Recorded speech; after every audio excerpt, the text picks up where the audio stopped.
Bom dia, nós estamos aqui no Monumental Valley, na divisa entre Utah e Arizona, né? É um parque aqui muito bonito, né? Com paisagens bem icônicas, né?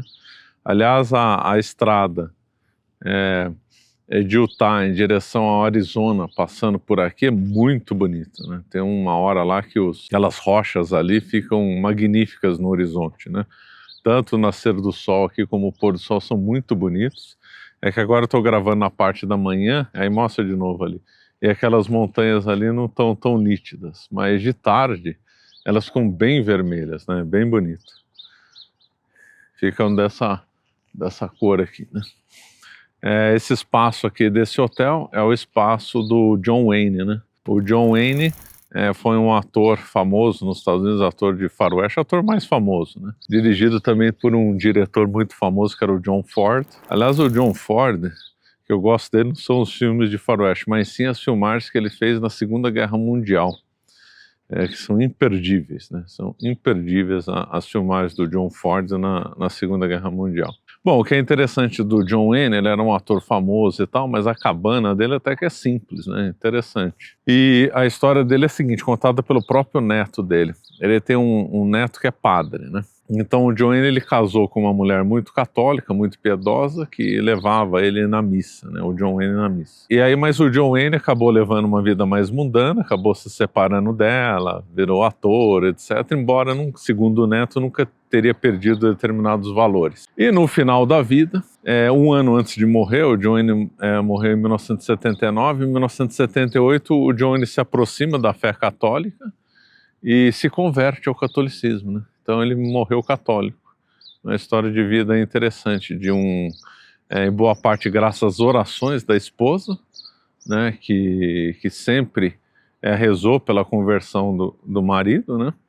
Então uma pessoa que chegou a frequentar a igreja e se perdeu aí nesse mundo de Hollywood, de filmagens, de fama, e aí no final da vida se reencontra com a fé católica, né? E lembrando, eu nunca fui fã desses filmes de faroeste e tal, mas a visão do John Wayne é oposta à visão do mundo woke, né? Que fique claro isso daí.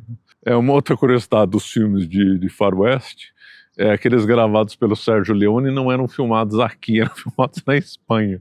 Só podia ser coisa de italiano. Um italiano, Sérgio Leone, filmando filmes de faroeste na Espanha. Mas os filmes de John Wayne eram filmados aqui nessa região. Bom, esse monumento vale, além da beleza estética, ele pertence à nação Navarro, né? E aí tem uma coisa interessante: 2,5% do território americano são formados por reservas indígenas. No Brasil, se não me engano, 14, 15% do território nacional é formado por reservas indígenas. Aqui nos Estados Unidos é 2,5% de terras indígenas. O interessante é que o estatuto dessas terras indígenas, que é curioso, porque o nome que se dá aqui, inclusive reconhecido, é Nação Navarro, né? Quer dizer, eles têm um status que eles não chegam a ser um estado independente, obviamente, mas eles têm direitos que nenhuma outra comunidade, até mesmo determinados estados sobre determinado ângulo, nem estados têm, né? Então eles têm um escritório de representação em Washington, eles têm direito de ter suas próprias leis, de ter sua polícia, inclusive ali andando ali fazendo o roteiro lá que nós fizemos ontem, havia uma polícia que com o nome Polícia Navarra, né? Eles têm como se fossem secretarias de administração, como se fosse um estado para administrar o território. Então aqui fica um misto de Estados Unidos e um misto de um estado navarro. Então eles têm presidente, tem conselhos que são eleitos aí pela comunidade. É óbvio que o termo presidente não é da tradição navarra, né? A tradição navarra tinha uma outra forma de administração. Mas aí, graças à influência de políticos, empresários, forçaram os navarros a terem uma estrutura parecida com a República Americana, daí ter presidente, etc., e votação e tal. Antes disso, eles tinham uma estrutura mais tribal, ligada aos mais velhos das tribos, etc. e tal, né? Então todo esse território que nós estamos aqui pertence à nação Navarro. O Parque Nacional de Monument Valley, que é naquelas montanhas lá, que se paga ingresso para entrar, é administrado pelos navarros. Toda a administração, os atendentes, os gerentes aqui são todos navarros. Para morar nessas terras, a pessoa precisa ter um quarto de sangue navarro, senão não pode morar aqui. Então, lá dentro do parque, você faz um tour e está lá dentro, e lá é sagrado, né? Essa região aí do Parque do Monument Valley é sagrado, por isso. Então, o parque lá tem um monte de restrições, não pode ter drone, não pode escalar as montanhas, as pedras, não pode, é proibido bebida alcoólica aqui. Então eles têm leis muito restritivas, e dentro da concepção deles, eles também, ninguém aqui, nenhum navarro tem seu próprio lote de terra, sua própria propriedade, a propriedade é em comum, né? Eles têm direito a construir sua casa, mas não têm direito à propriedade a ela, é uma coisa meio confusa, né? Ou seja, o status dos navarros e de outras comunidades indígenas aqui nos Estados Unidos é muito curioso, porque fica entre um estado autônomo e um estado controlado pelos Estados Unidos, uma coisa de semi-soberania ou semi-dependência, né? Curioso. Esse conceito vem desde o século XIX, né? Porque a regra aqui de ingleses e estadunidenses era massacrar os índios, né? Então eles vinham para cá e matavam, deportavam, faziam o diabo aqui com os índios. E aí depois acabaram entrando num acordo na década de 1860 ou 70. Em especial aqui os navarros foram marcados por uma perseguição brutal, como todas as tribos, na chamada Grande Caminhada, que pegou dezenas, milhares de índios, eles tiraram eles do seu habitat, do seu local tradicional, né, e levaram eles para o Novo México, um lugar totalmente insalubre. E aí, como resultado disso, tanto durante a caminhada como nesse local insalubre, muitos navarros morreram. E aí o governo americano se arrependeu disso e resolveu fazer um tratado com os navarros e estabeleceu essa grande reserva indígena aqui que nós estamos, que é a maior dos Estados Unidos, que tem 70 mil quilômetros quadrados, acho que dá 3 Sergipes aqui. Então eles se arrependeram desse massacre e fizeram esse tratado aqui, dando uma certa autonomia aqui para eles. Mas a regra dos Estados Unidos é muito triste aqui com os índios, é massacre, deportação. Essas deportações internas lembram o Stalin, né? O Stalin era campeão das deportações internas, pegava grupo lá dos países bálticos e levava para o Cazaquistão, para a Sibéria, pegava do Cáucaso, levava para a Sibéria, fazia muitas deportações. Isso aqui que os Estados Unidos faziam, o Stalin deve ter aprendido aqui com os americanos como é que fazia a deportação interna, né? Uma coisa assim horrorosa.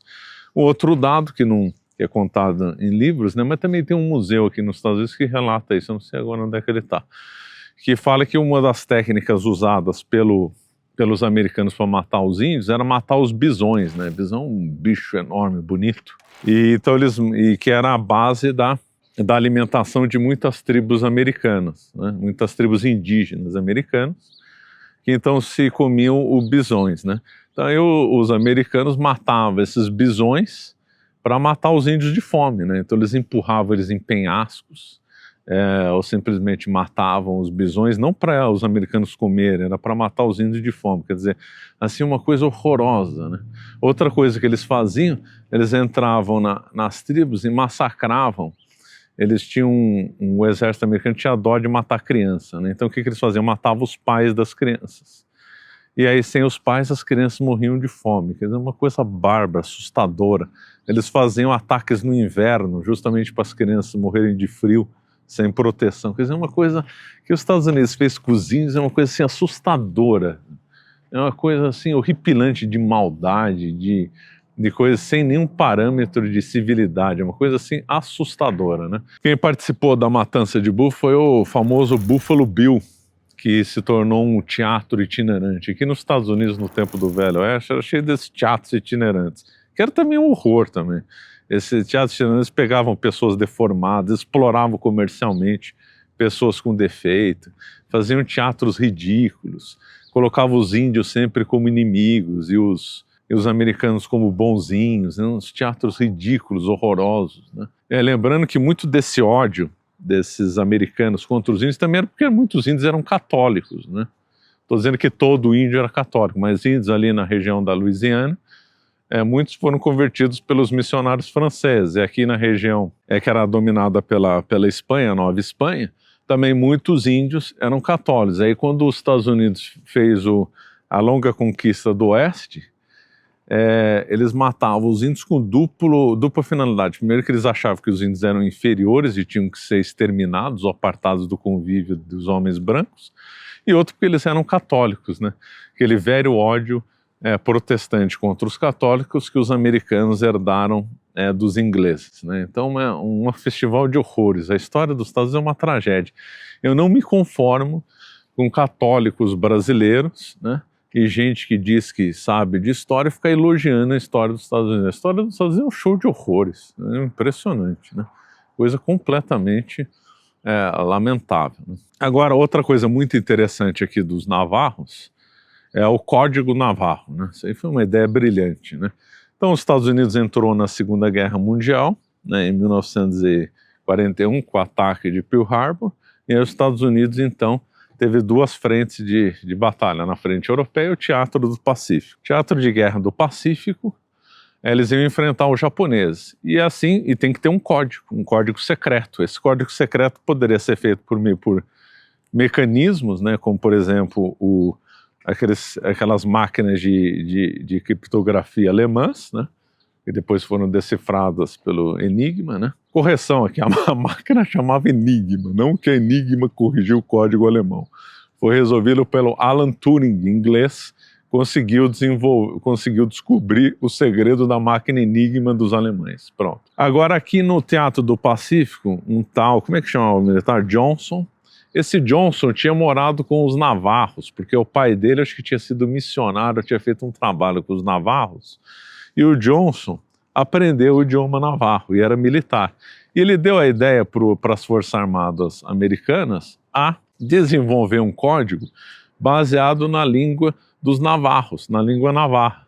Foi uma ideia genial, porque ninguém conhece a língua navarra, ninguém sabe, tem a menor ideia, só os índios navarros. Então, isso aí foi aceito pelas Forças Armadas americanas, formaram um grupo de mais ou menos 400 índios navarros, que fizeram então uma codificação, né, de termos navarros para fazer o seu código de guerra. Isso aí funcionou de modo brilhante. Os japoneses eram muito competentes em quebrar códigos e nunca conseguiram descobrir o Código Navarro. O Código Navarro depois foi divulgado, se não me engano, nos anos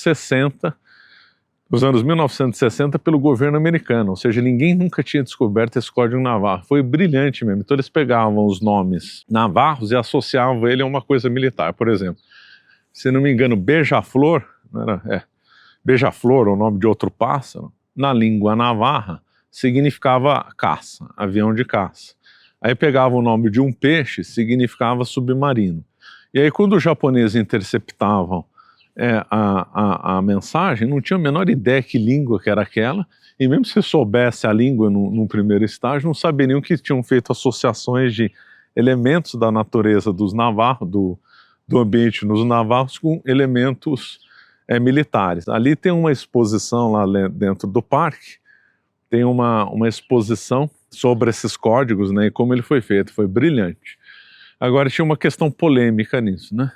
Então esses navarros trabalharam lá na guerra, né, ficaram em ambiente de guerra, e a ordem dada pelos oficiais era o seguinte: se algum navarro que era detentor sabia o código, né, era o chamado, como é que ele chamava? Code Talkers. Se algum Code Talker tivesse na iminência de ser capturado por um japonês, ele tinha que ser eliminado. Isso é uma questão bem polêmica, né? Matar uma pessoa que não fez nada para não entregar um segredo para o inimigo, né? Uma questão aí bem polêmica, mas tinha essa diretriz, mas pelo que eu saiba isso aí nunca foi usado, os japoneses nunca conseguiram decifrar esse código navarro, foi uma coisa extremamente inteligente. Eles chegaram lá numa operação no passeio, não sei se foi Iwo Jima, onde que foi, que eles passaram 800 mensagens aqui para a base aqui nos Estados Unidos, né, de lá do Pacífico para cá. Dessas 800 mensagens, todas chegaram de forma íntegra, não houve nenhum erro de mensagem, nenhum erro de comunicação. Realmente esse código navarro é um dos mais brilhantes códigos da história que já foi feita, graças à ideia desse tal Johnson que tinha morado aqui com os navarros, né? Então é um lugar aqui imperdível nesse parque. A infraestrutura não é tão boa como o Grand Canyon, que nós estamos mais ou menos a 3 horas do Grand Canyon, mas vale muito a pena visitar. As paisagens daqui são realmente impressionantes. E aqui é bem vermelho, né? O que a gente vê aqui, nessas montanhas, quando a gente pega a terra, aqui a terra é bem vermelha, né? Uma região aqui muito, muito bonita. Ao mesmo tempo que é inóspita, ela é impactante, né? Uma mistura de deserto com paisagem deslumbrante, dá um contraste assim muito bonito, né? Então vamos ficando por aqui, obrigado.